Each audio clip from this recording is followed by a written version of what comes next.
ये कब तक मजहबी नशा बांटिएगा, ये उन्माद वाली हवा बांटिएगा, ये मंदिर ये मस्जिद शिवालय की जिद में वतन ही ना होगा तो क्या बांटिएगा।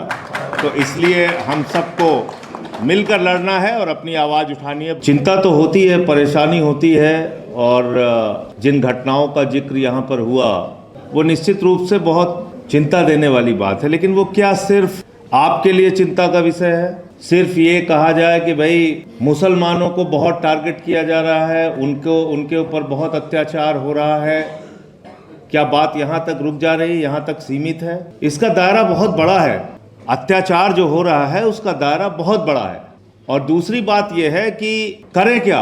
अगर अत्याचार हो रहा है तो उसके खिलाफ लड़ना होगा।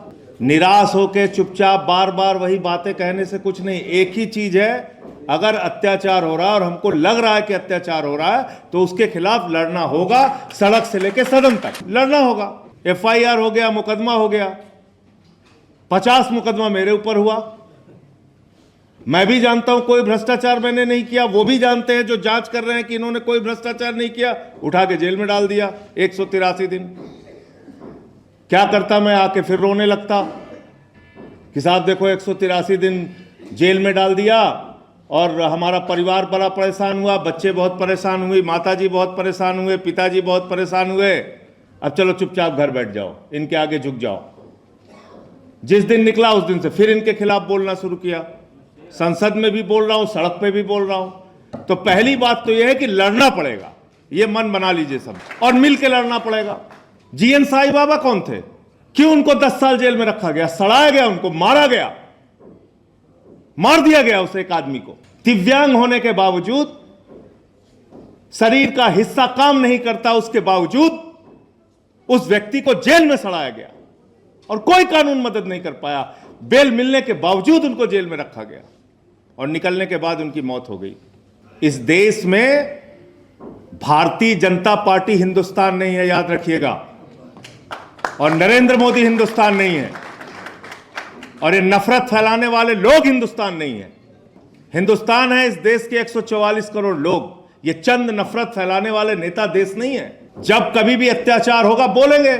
संभल का मामला हुआ, कल बोला मैंने कि आपने जज का ट्रांसफर कर दिया। चर्चों पे हमला हुआ, कल मैंने पार्लियामेंट के अंदर बोला कि तुम चर्च के सामने जाके हनुमान चालीसा पढ़ते हो, मस्जिद के सामने जाके रामचरितमानस पढ़ते हो। अगर हनुमान चालीसा और रामचरितमानस पढ़ना है तो हनुमान जी के मंदिर में जाइए, राम जी के मंदिर में जाइए और आशीर्वाद लेके आइए।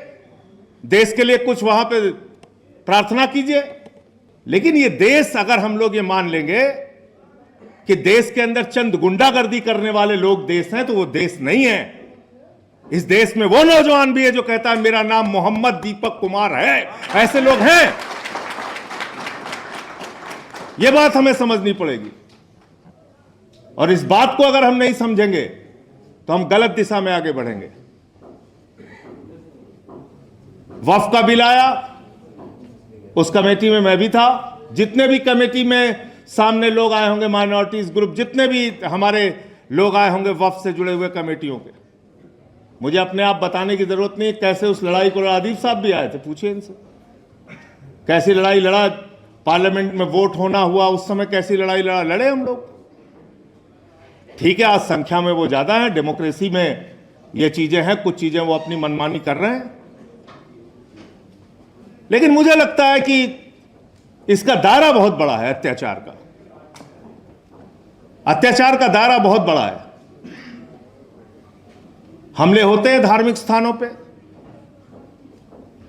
मुस्लिमों के धार्मिक स्थानों पे, सिखों के धार्मिक स्थानों पे, चर्चों पे हमले होते हैं। लेकिन मणिकर्णिका घाट भी तोड़ा जाता है, और उसका मामला जब संजय सिंह उठाते हैं तो उस पर भी मेरे खिलाफ FIR हो जाती है। उस पर भी FIR हुई। दाल मंडी तोड़ा गया, वहां मुसलमानों की संख्या कुछ ज्यादा है। उसके बाद संत रविदास गेट के सामने की सारी दुकान तोड़ दी गई। जो बनारस को जानते होंगे, बनारस के हमारे साहब बैठे हुए हैं, इमाम साहब, पूछिए इनसे। इमाम साहब गलत कह रहा हूं तो मेरा माइक रोक दीजिएगा। 90% हिंदुओं की दुकानें तोड़ तोड़ के जमींदोज कर दी गई। बताइए की गई कि नहीं की गई? सड़क के चौड़ीकरण के नाम पे, काशी कॉरिडोर के नाम पे सैकड़ों मंदिर वहां तोड़े गए। तो इसलिए इनके अत्याचार का दायरा इतना छोटा नहीं है। इनके अत्याचार के दायरे में वो यादव भी आता है जिसकी चोटी काट लेते हैं ये लोग एटा और मैनपुरी के अंदर। इनके अत्याचार के दायरे में पासी समाज का वो बुजुर्ग भी आता है जो काकोरी में 70 साल की उम्र में उसको मंदिर पे पेशाब चटवाई जाती है। इनके अत्याचार के दायरे में वो दलित, वो पिछड़े, वो आदिवासी आते हैं जिनको इंसान मानने को तैयार नहीं है लोग। इसलिए मैं आपसे कहना चाहता हूं, ये अत्याचार का दायरा सीमित नहीं है, अत्याचार का दायरा पूरे हिंदुस्तान में है और उन सबको अपने साथ इकट्ठा कीजिए और हम सब लोग मिलकर लड़ते हैं, मिलकर लड़ाई लड़ते हैं। जिन जिन के लोगों के ऊपर अत्याचार हो रहा है उन सब लोगों को इकट्ठा कीजिए, मिलकर लड़ते हैं अपने हक के लिए। उसमें माइनॉरिटीज का भी हक है, दलितों का भी है, पिछड़ों का भी है, आदिवासियों का है। अभी झगड़ा कराया मैंने कल पार्लियामेंट के अंदर, बोला भाई 45 केंद्रीय विश्वविद्यालयों के वीसी आपने बनाया है, उसमें 38 सवर्ण जाति के हैं, 7 हैं कुल दलित, पिछड़े और आदिवासी। 80% आबादी को आपने भागीदारी दी है, 15% 20% और 15% आबादी को आपने 80% भागीदारी दी है। यह सच्चाई है। तो यह अन्याय है, अत्याचार है। किसी के साथ कम, किसी के साथ ज्यादा, किसी को तकलीफ कम, किसी को तकलीफ ज्यादा लग सकती है, लेकिन जरूरत इस बात की है इस वक्त में कि सबको एक साथ इस अत्याचार के मुद्दे पर इकट्ठा कीजिए। उसका दायरा सीमित नहीं है, दायरा बहुत बड़ा है और उस अत्याचार के दायरे में आने वाले सारे पीड़ित लोगों को एक साथ जब आप मंच पर कर देंगे तो कोई मोदी और कोई भारतीय जनता पार्टी आपके सामने टिक नहीं पाएगी। मैं ये बात कहना चाहता हूं। आज भी उनको कितना परसेंट वोट मिला? 41% कि 39%? 39%। तो 61% आबादी इस देश की आज भी उनके खिलाफ है ना। 61% लोग बड़ी तादाद में हैं जो आज उनके खिलाफ हैं आज भी।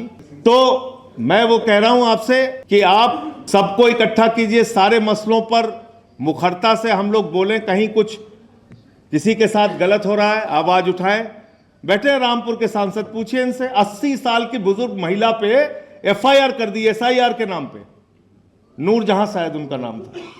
मैं पहुंचा उनके घर में, उनके दोनों बेटे कुवैत में काम करते हैं और वहां का डीएम बयान दे रहा है कि इनके दोनों बच्चे कुवैत के नागरिक हैं।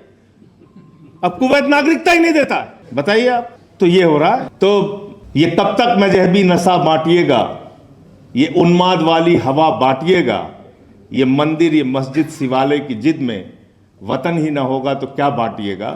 तो इसलिए हम सबको मिलकर लड़ना है और अपनी आवाज उठानी है। बहुत बहुत शुक्रिया, बहुत बहुत धन्यवाद। आदिब साहब का जब भी हुक्म होता है मैं आ जाता हूं। अभी पार्लियामेंट चल रही तो इसलिए मैं इजाजत चाहूंगा आपसे। बहुत बहुत धन्यवाद।